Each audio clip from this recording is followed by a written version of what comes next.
consciously or necessarily with a bad intention. I think that, again, sometimes when we're trying to explain things and the practical application in the real world, it's not the same. This is the same whether we're talking about finance or whatever. You can learn a subject of knowledge, but it's a different thing when you go to apply, and it demands a certain changes or adaptations.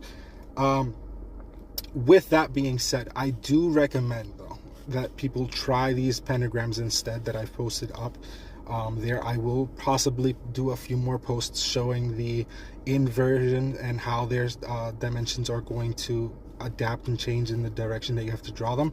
However, because of Instagram and the limitation on how long a posting can be, how detailed it can be, etc., I can only post so much. However, on Facebook, I did go into a more detailed explanation of why these things are done, as well as the Kabbalah and how the two pillars themselves are inverted in that, as well as the banishing pentagrams and the invoking pentagrams from this inverted direction.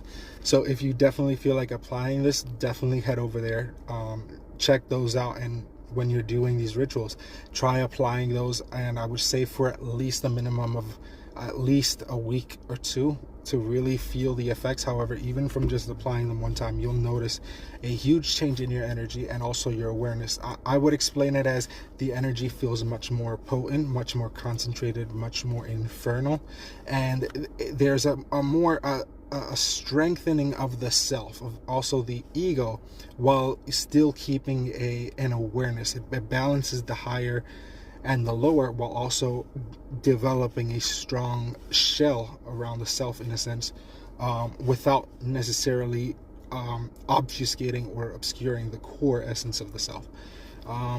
So that's all I have for now. I definitely do recommend you check those out, and yeah.